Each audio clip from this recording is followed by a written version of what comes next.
Hello, my name is Mike Willett with the Intertribal Council of Michigan. Welcome to our webinar titled Project Sun, a culturally adapted youth smoking cessation program for American Indian and Alaska Native youth.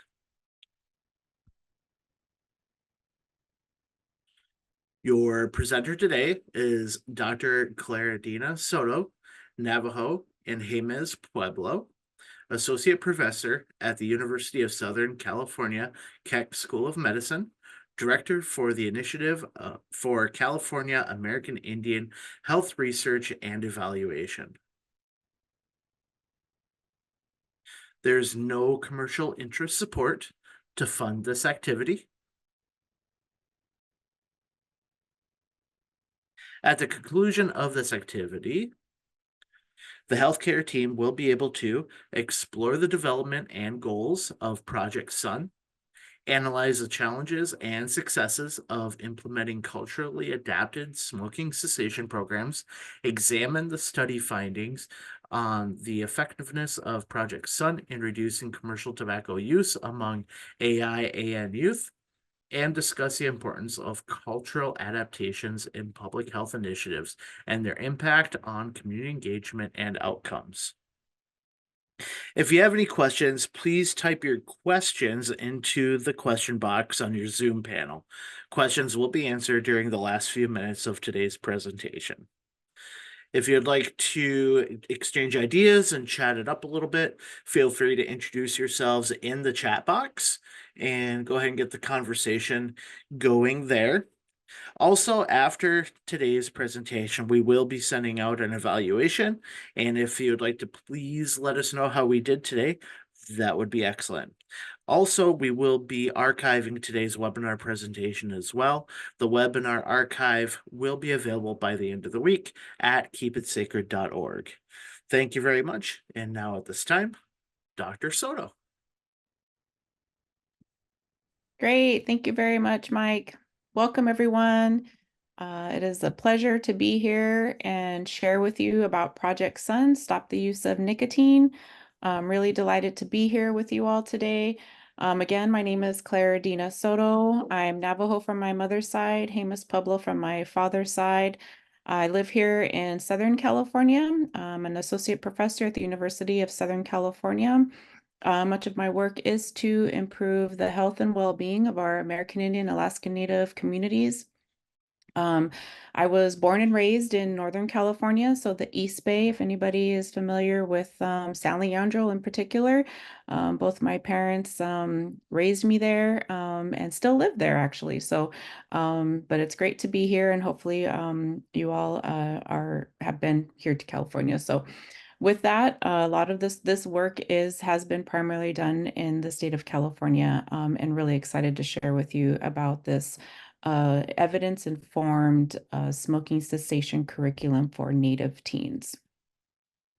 So this was funded by the Tobacco-Related Disease Research Program that is with Prop 99 tobacco tax dollars. And just to share, we have no potential conflicts of interest to disclose. So as you all may know, our communities, American Indian, Alaska Native adults and youth, have some of the highest smoking rates when compared to other racial ethnic groups. So among high schoolers for our Native youth, they do currently have the highest cigarette smoking rates, almost 3 times that when compared to other racial ethnic groups, as well as middle schoolers having some high prevalent use of cigarettes when compared to the general overall middle schoolers.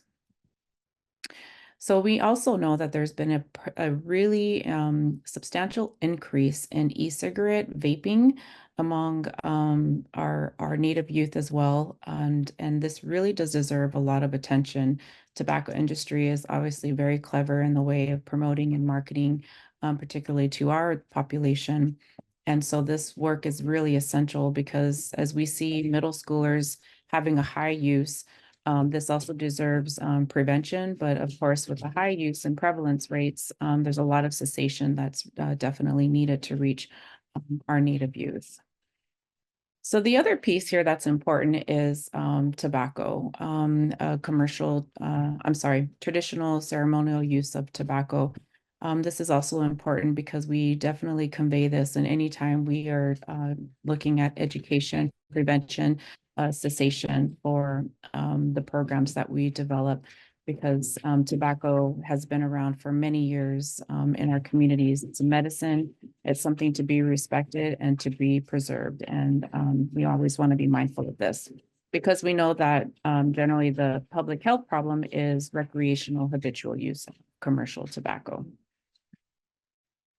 So some ways as tobacco can be used as a sacred offering, right? So there's many ways, and being here in California, California is so unique and diverse. As you know, that there's over 100 federally recognized tribes here in the state of California.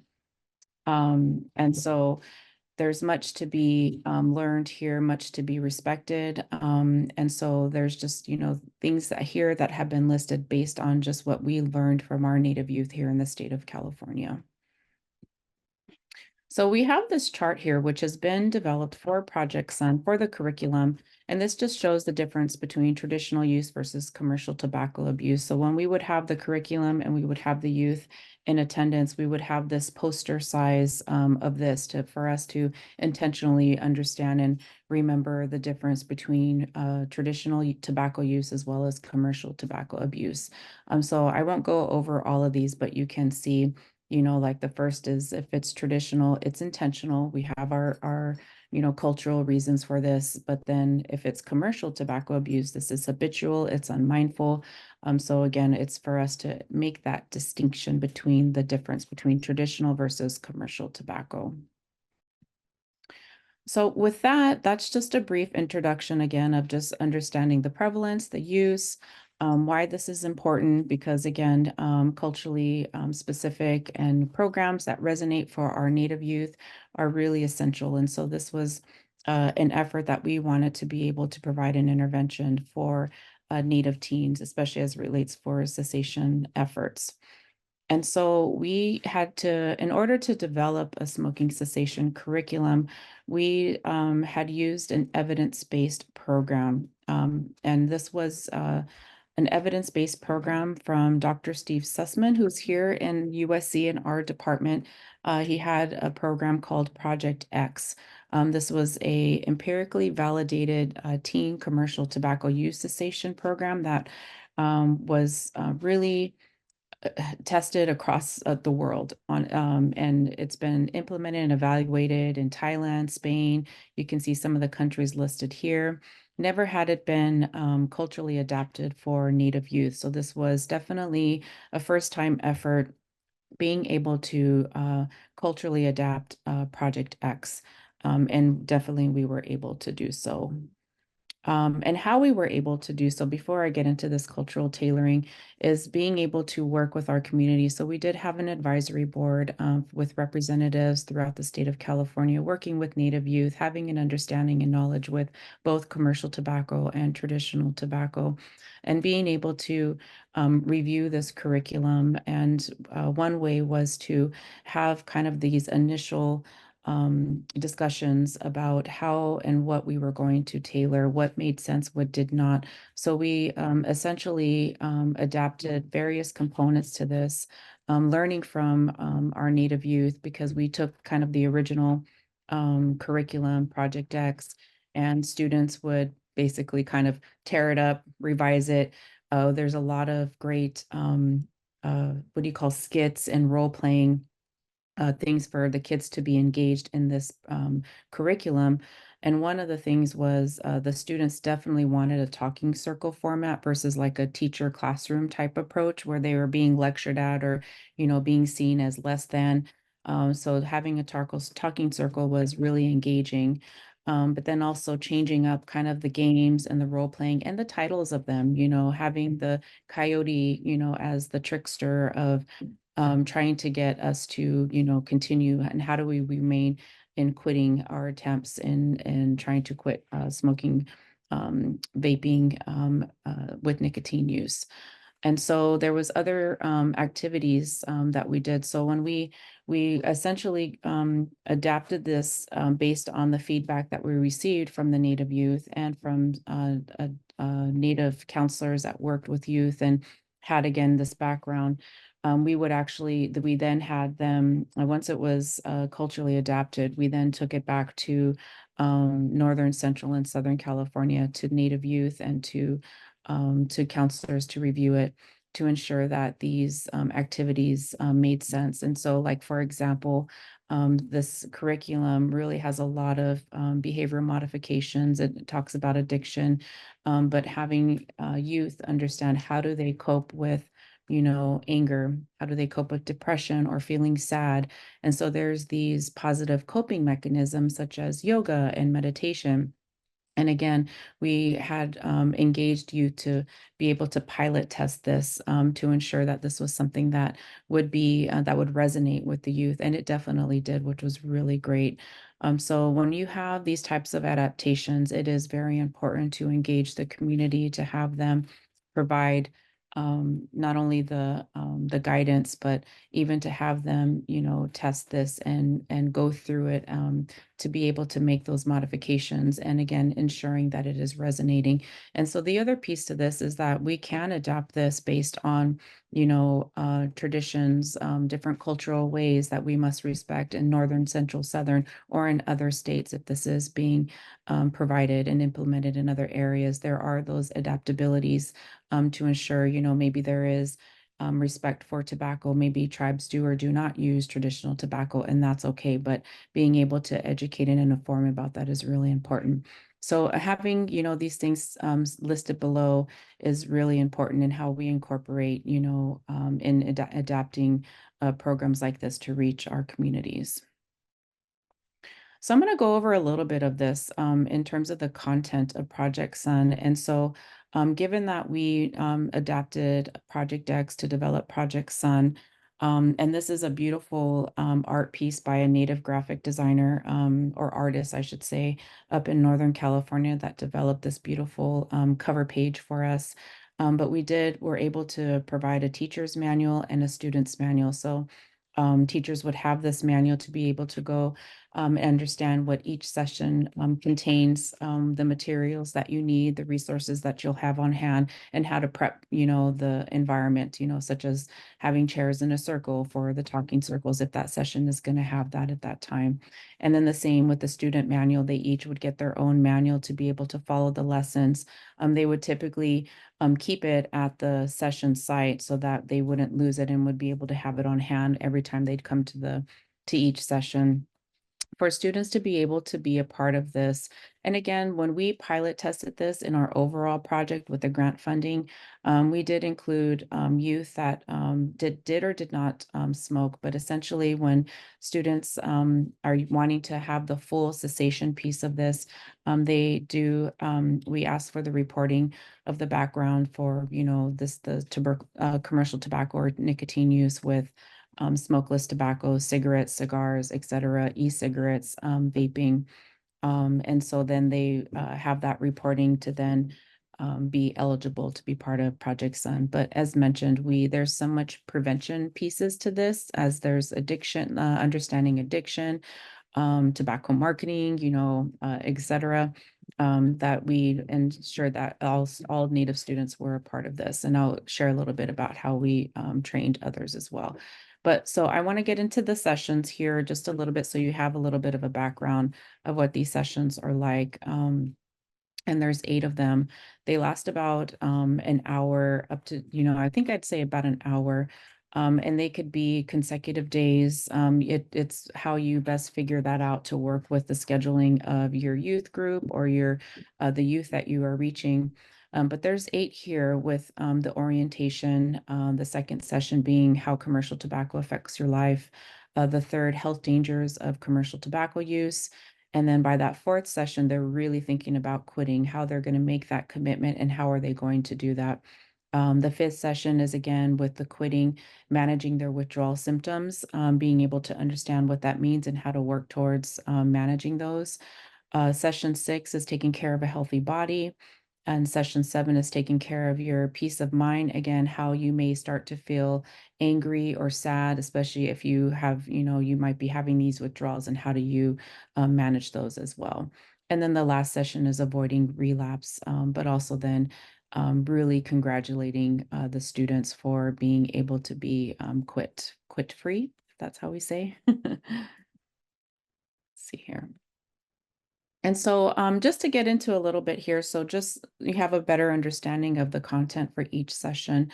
The first is having an orientation, right? And actually, I will say that there is a pre-session to this because we did have data surveys for them pre and post.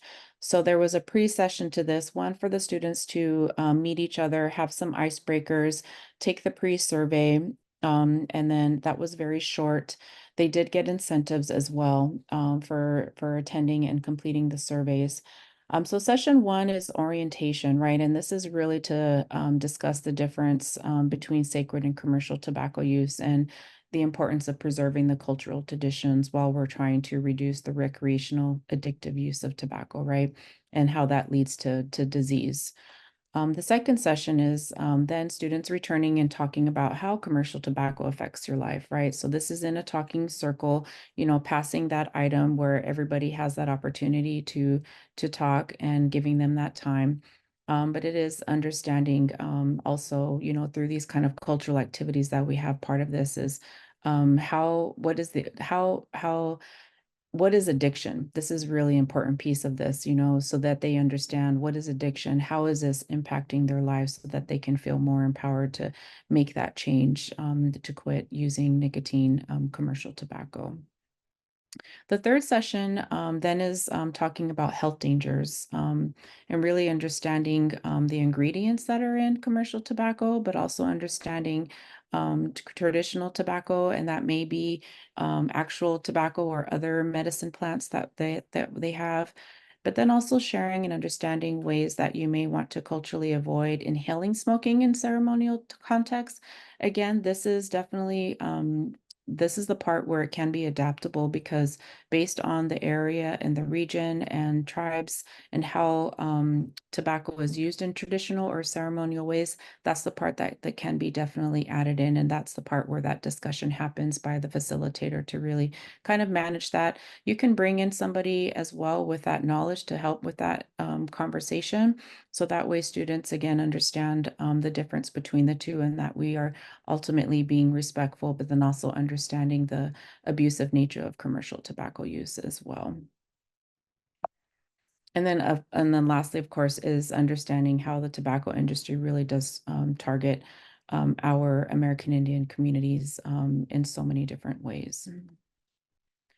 Session 4 is where they begin to think about quitting, right? And this is really an important piece that they are helped with in deciding how they are going to quit, meaning are they going to do cold turkey and just quit? What day is that they're going to do it?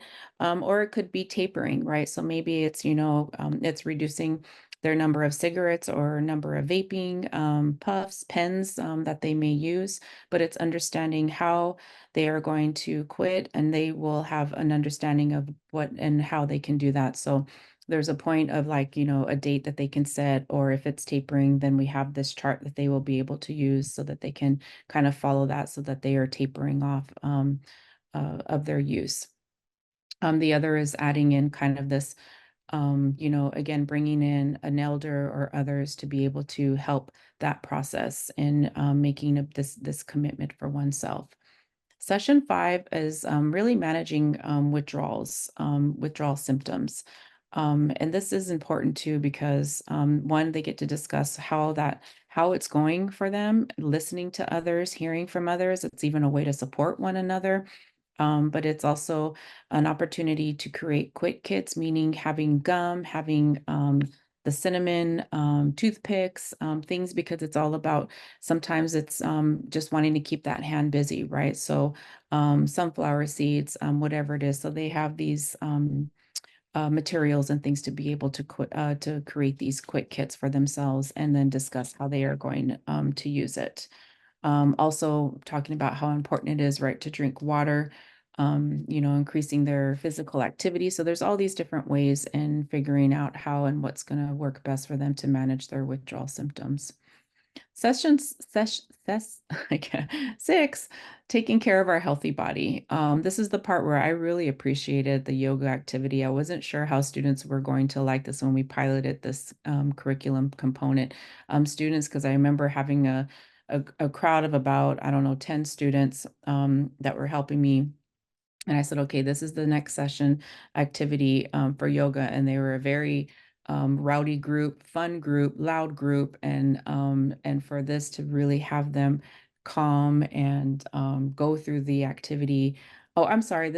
I'm talking about the meditation piece. There was a meditation component to this, well, where we did meditation, where we dimmed the lights, and it was about, just being, clearing your mind, and they really appreciated this. And then the yoga is absolutely another piece that they really appreciated. So again, it was really important for us to pilot this and see if this was going to resonate with the students, and it absolutely did.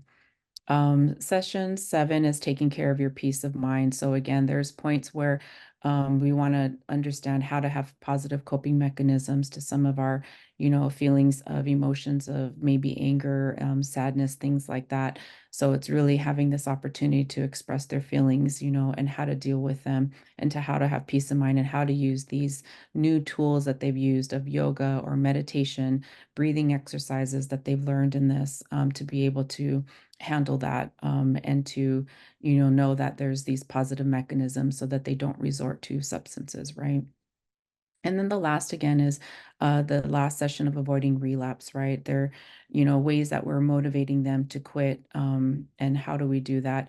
And through all of these, there's different talk shows, different activities, again, where they are engaged, where they really think about these things, have good discussions, and learning these tools on how to manage. So it's really a lot about behavior modifications, again, learning how harmful this is to one's health, what it's doing to their body, and ways that they can managing once they've quit, to take care of their body again, with exercise and other components.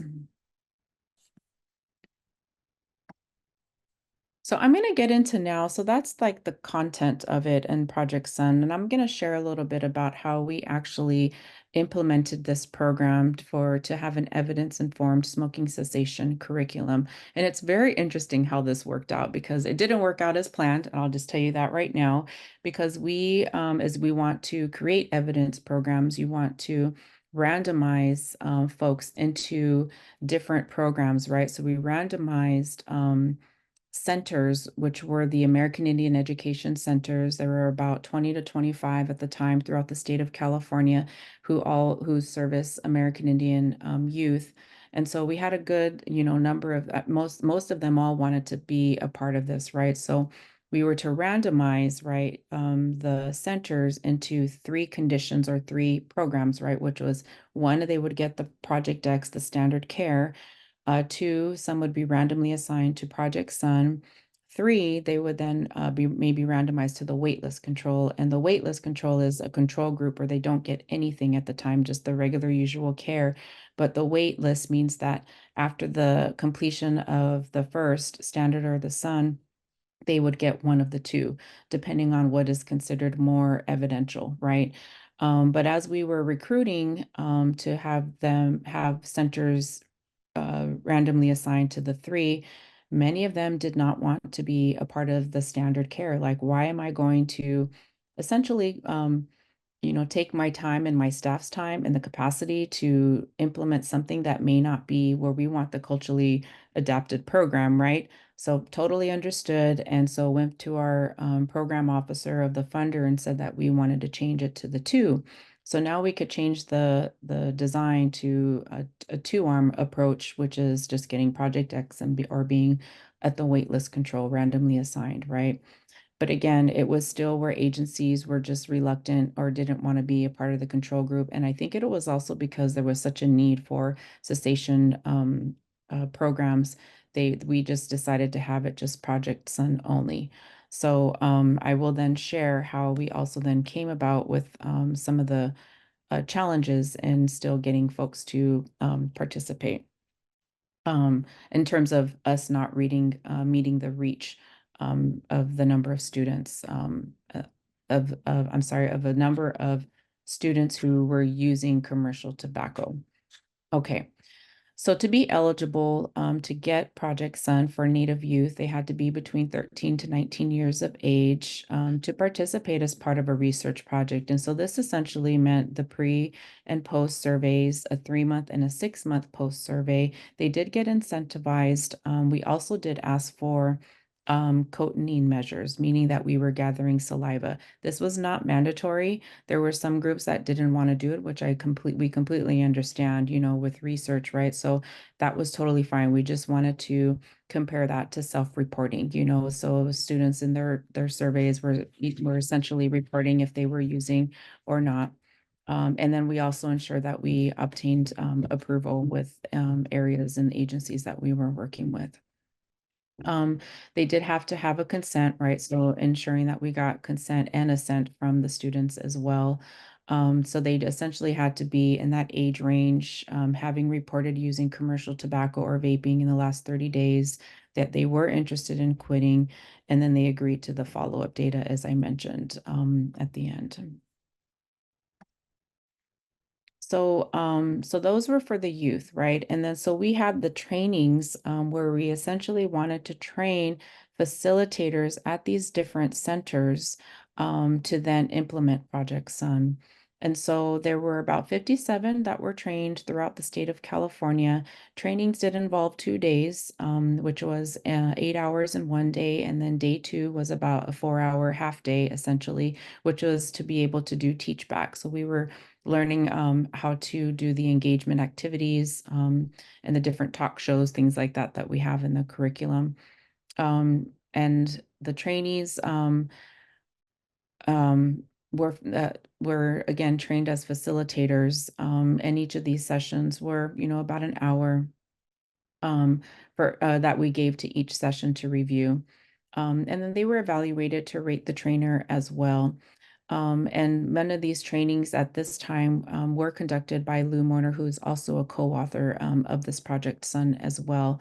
And so we had great trainer ratings for those that were being trained. And so how many we actually were able to, as we think about our outcomes, right? Oh, sorry, this is for the student data. So I'll share a little bit in just a minute about the facilitator or those that were trained, the sites. But so adolescents, again, that were part of the Project Sun, again, did complete surveys, at the pre and the post, which was essentially right before getting into Project Sun. And then on that last day of the 8th session, they would immediately do the post survey. And then we did the follow-ups of the 3 months out, 3 and 6 month. We did collect demographic, information, age, grade in school. Did they live on the res or not on the res? Asked about their commercial tobacco use behaviors, asking how many times have they used any of these products in the last 30 days. And then these items were definitely have been used in other smoking cessation trials with Project X studies, which is that standard care. So I want to share that we did have about over 150 Native students throughout California that were part of Project Sun. This data here is those that were that we had data for those that were quitting smoking. So these are the ones that reported past 30-day use of commercial tobacco use. And as mentioned before, Project Sun was offered to everyone. We didn't want to restrict it from those. So it was used as informative. It was used as a prevention. But again, there's components in there which didn't quite relate if they did not use commercial tobacco use, right? So we did have 37 who met this criteria, essentially having passed 30-day use of commercial tobacco use and wanted to quit. So they were on average about 16 years of age. About a third were in 11th grade. The majority were female. And then there was about, a quarter that lived on the reservation.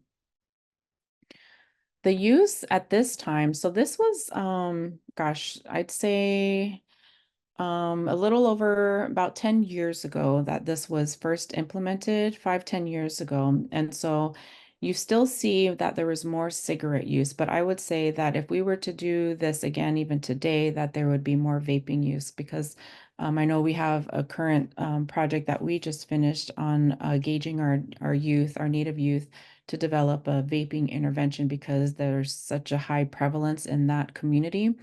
But for this data, we essentially see a lot of cigarettes only, but then you can see kind of the co-use, like cigarettes and vaping. 5 of the 37 had reported using in the past 30 days.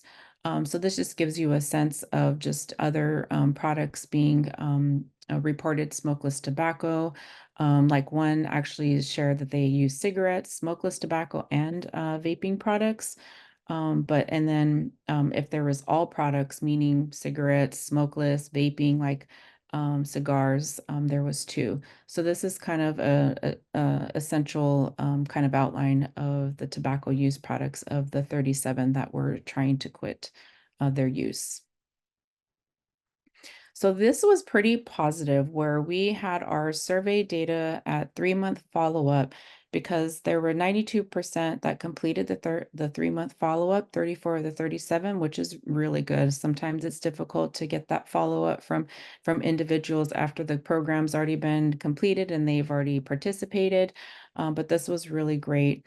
And that 24 of those 34 did report quitting, which is really good. And it was a little bit higher than what the typical Project X trials in other communities have used. So we were really happy to see that that not only did they quit, but even after that 3-month follow-up, they did not, that they remained quit, which was really great. I will share some of the lessons learned here because as we were trying to implement this right and to create this evidence-informed curriculum, we definitely having staff, having facilitators trained, there was a lot of that research component pieces to this where the staff who was trained as facilitators did have to get the consents, did have to ensure that students did the pre and the post and the follow-up. If there was the cotinine measures, that also had to be implemented. Sometimes we were there on site, but sometimes we were not. So we realized we really needed to incentivize the staff who really did devote their time because many of our individuals, especially who are working with youth, wear multiple hats, are at capacity. So one is just really incentivizing them for their devoted time because they know how important this program is. And so us being able to offer more is definitely a lesson learned.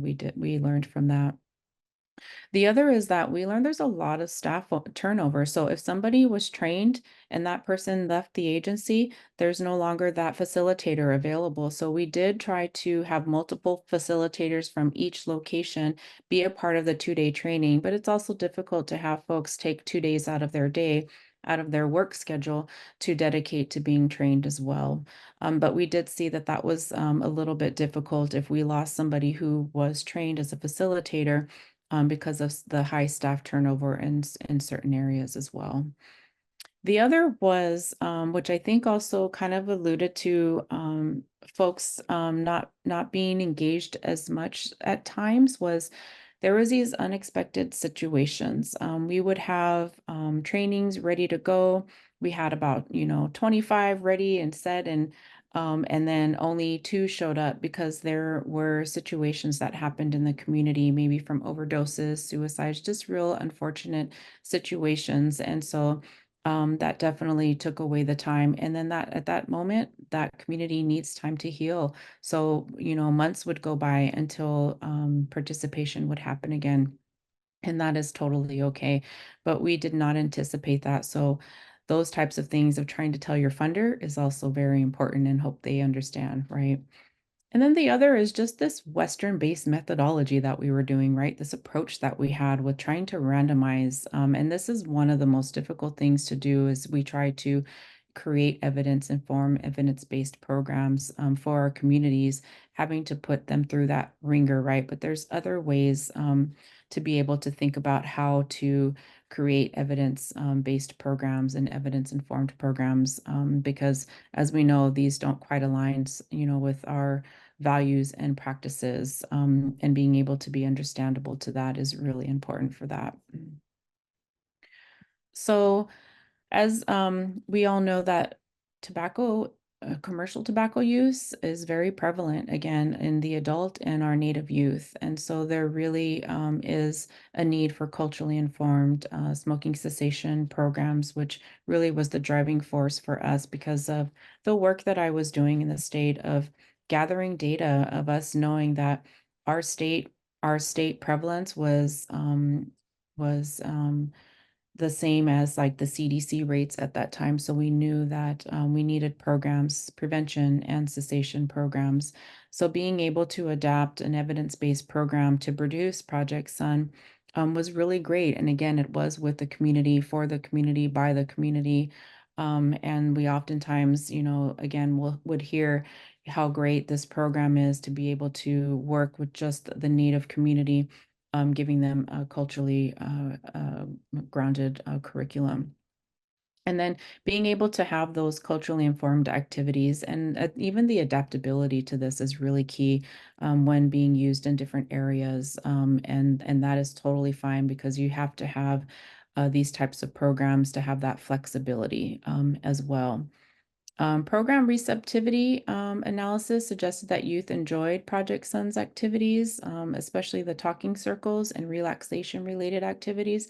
So every time that they completed a session, we would have some evaluation to gauge the what they liked, what they didn't like, what they had hoped for, but the majority really just appreciated the activities as well. And then, overall, our results did indicate that youth stopped using commercial tobacco and at 3-month follow-up.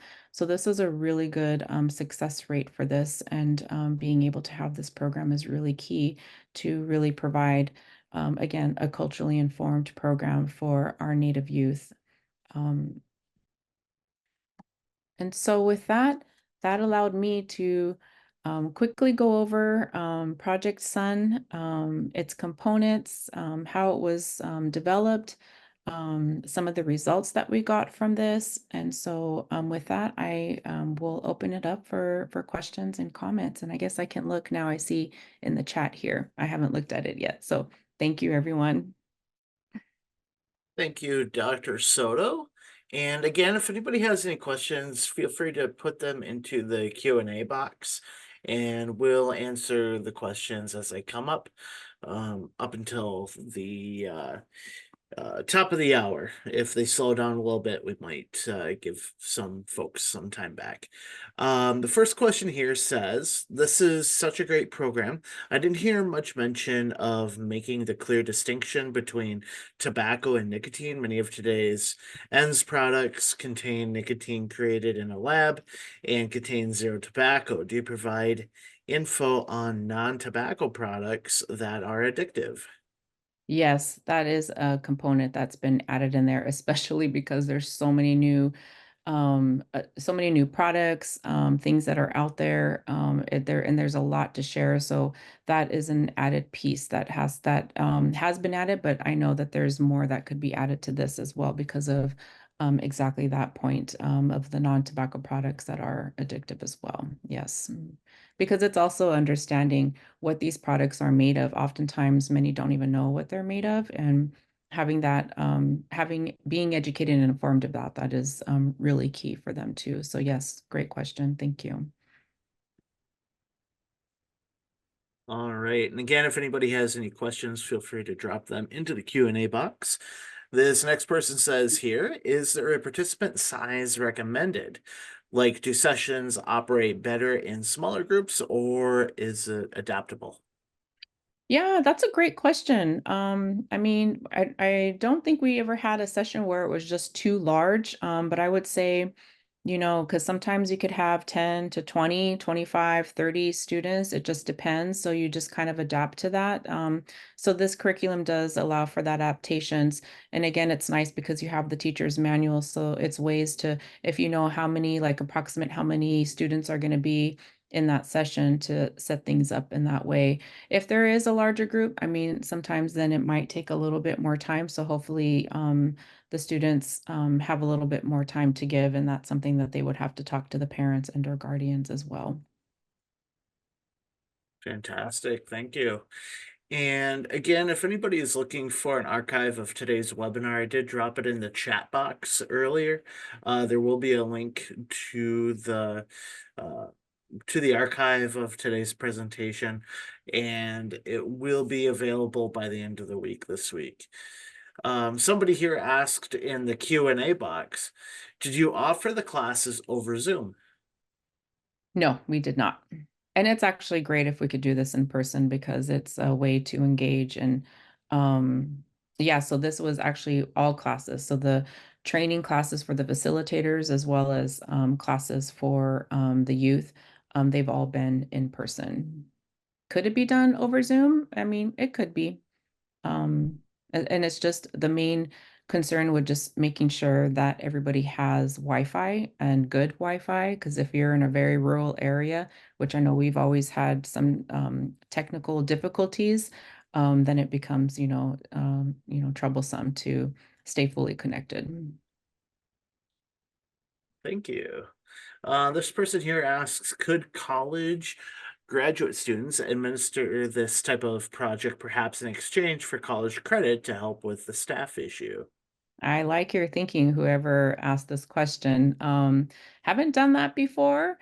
But I think if somebody could be trained and well informed to provide this to youth, I don't see an issue with that. I think that's a great idea, actually. Thank you. This person here says, what incentives did you provide to the youth? Yes, so we provided gift cards at $25 for taking the pre-survey. Um, and I think it increased. So don't quote me on this, but it increased because if you went through all of the sessions and then at the end, taking the post survey, the immediate post survey after session 8, another gift card for completing the survey as well as the sessions. And then the 3 month, the follow-ups, they would get incentives, and those were a little bit higher so that we can continue to keep them engaged. So it was just gift cards. And this person here asks, do you have limitations on how many sessions the participants could miss and still be in the program? That's a great question. And I'm gonna say I don't rem I just know like so we always try to keep attendance over time for sure because we want to see also where there was like the drop off. So and if they like missed, if they get through the first 3 and then I believe session 4 is when it was time to consider and make that commitment to how they were going to quit, when they were going to quit. And it's, they could either make up a session or if they miss too much of even just like, if they only went to one session before the fourth one, we would ask them to just start over and do it again. And so that way they can have that full knowledge and education because it would be too hard and too much time for the facilitator to meet with one person individually. And then so if they then did the quit and then missed the rest, it's again just trying to follow up with them and having them just re-engage again when we can. But that was a little bit of a challenge as, folks, again, things happen, right? Maybe you just can't make a session. But it was really the locations also supporting, because many a times students had great transportation support to get to the location for the sessions. But again, there's so many things that happen, but we definitely try to do our best because essentially we want the students to have the most out of each session. Missing one, I think, is okay. 2, maybe, but at least if they're not consecutive sessions that were missed. Excellent. And if folks have any questions, feel free to continue to type them into the question box, Yeah, these are the great Q&A questions. box. Yeah. This person here asks, wonderful program. Do you have any advice on how to encourage participation in post surveys? That's always yeah, it's um one is it just takes a lot of the good leadership, right, of individuals who know their students and or know participants. And so again, as shared earlier, it's increasing the incentive amount so that they're intrigued, but also, it is sharing how important that the information is, right? Because we also share that this is all confidential, where their name is not anywhere, they're just only identified by an ID number. And so, because we want them to feel like they can share in their survey responses, but it's improving the or increasing the incentive price, reaching out to them, making things, now we can, have them do it by their phone, where, most of this was paper and pencil, right? Knowing to send a link, hey, fill this out, so there's kind of these new methods as well that are you're able to hopefully get folks to make it easily accessible, as well as incentivizing with gift cards as well. So hopefully that's in your budget. That's always the hard part. Speaking about post surveys, we will be sending out a post webinar evaluation this week as well. So if folks that are attending today's webinar would be kind enough to let us know how we did, we'll be sending that out tomorrow via email. It should come from Zoom, and I'll probably even send it out from my email address here as well. So feel free to send us the evaluation and let us know how we did here. This next person here asks, I'm curious to hear your perceptions on how much interest or benefit there would be for involving youth in the process of growing and caring for ceremonial plants. Wonderful question. Yes. Or even comment, because that is so important. I feel like there are youth programs that are doing this, because I know I just attended the National Tribal Tobacco Conference in Minneapolis, Minnesota, just a week or two ago. And there were youth there that are doing this, and it was just the most lovely thing to see. And the youth actually, and I don't know if anybody's on this call that were there, but then you can also share how great it was to have the youth start. It was a 2-day conference, and they started off the first day in the morning and blessed us with their songs and their knowledge of traditional tobacco and what they are doing, and being a part of that process. And just hearing that, I know motivated others to want to do the same. And so there are seeds available, and if you and I can make that connection for you if that's something that wants to get started. But I feel that having that and knowing how to preserve that is so important and so key to be able to be a part of that process. So yes, very much would love to see more of that. Excellent. And again, if anybody has any questions, we'll continue to read them off out of the Q&A box here.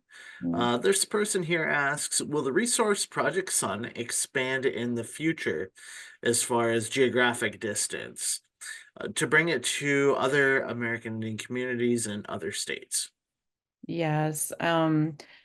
We definitely want this to be available, but I will just be honest, we don't have the resources to support, the resources for this. So it would have to be if your program or other programs have that funding to support, a facilitator to come to your area in person, so that you can have trained individuals and then have the manuals at hand, be given the student manuals as well.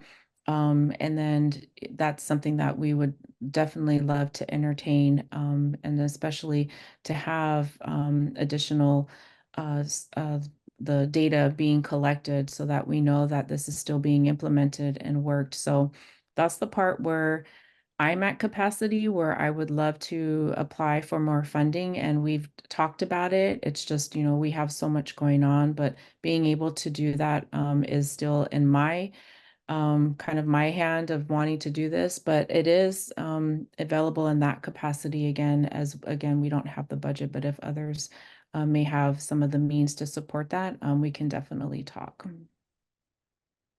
hope Excellent. that was clear. This person here asks, are there plans to expand the program to other Native youth in other states in the future? I think that's the same question that we just answered pretty much. Yeah. And this person here says, how and where did you recruit for the classes? Yeah, great question. Yeah, I didn't give too much detail on that. So this was well, there's two ways that we recruited. One was for the facilitators, but also one for the Native youth. And so even for the Native youth, it was pretty these are groups, American Indian Education Centers or youth groups that already have they work with the youth already, so they were a part of this.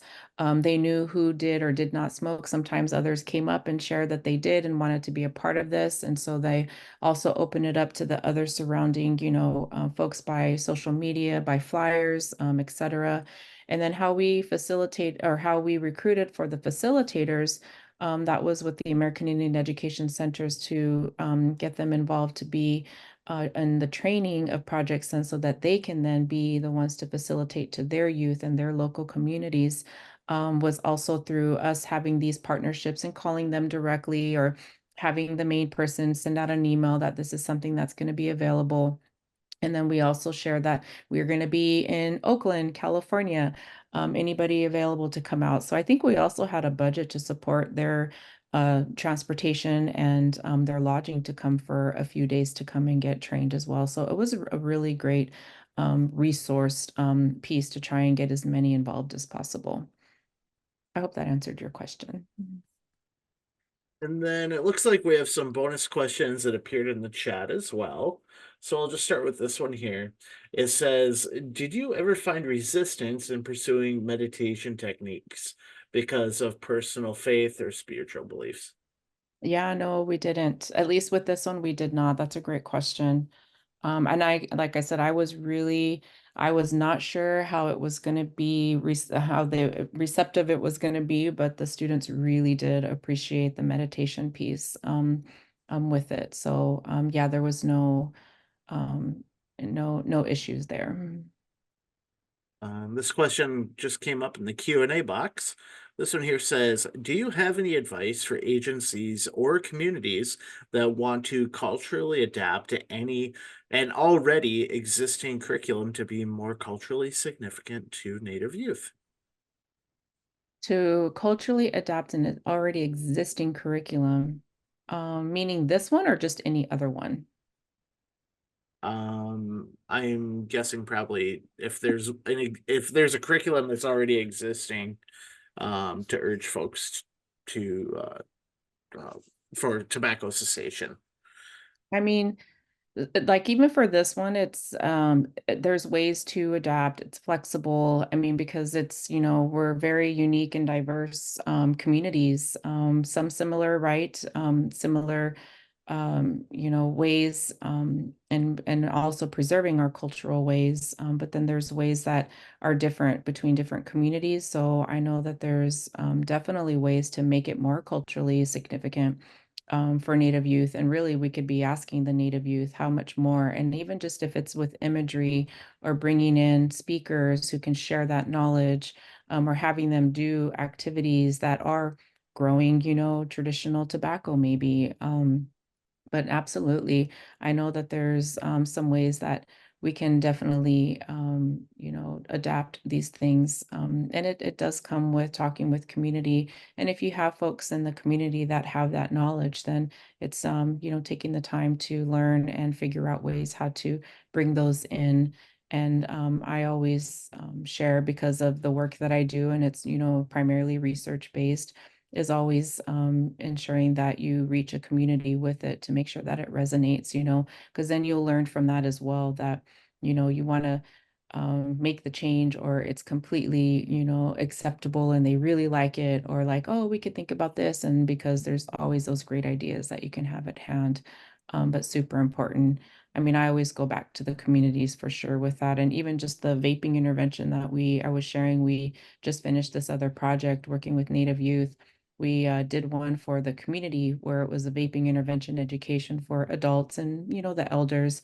And we created something, went out and did a community forum, town hall forum, And one of the questions at the end from the elder is, how do you light the vaping pen at the end? Like, and she's doing like a lighter, and that was my take of like, okay, I did not do a good job here. If that's a great question. So you got to make those modifications and ensure that you have everything right in your education. So yeah, just thought I'd share that story.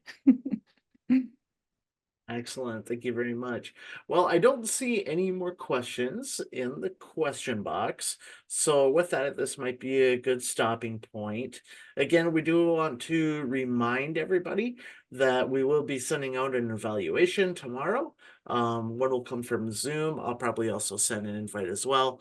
Also, if anybody is looking for an archive of today's presentation, please go ahead and scroll up in the chat. And I did place a link in there where it will be located. And with that, I think we're going to thank Dr. Soto for her wonderful presentation today. Thank you to all of you as well for attending today's presentation. Thank you to Heather Medicine Bear as well for helping to coordinate, facilitate today's event as well. And with that, miigwech, and thank you very much. Thank you, everyone. Wonderful. And I'm just seeing all the chats. It's really great. Thank you. And some folks were at NT, the National Tribal Tobacco Conference. Amazing. Thank you, everyone. Thank you. Have a great day. Bye-bye.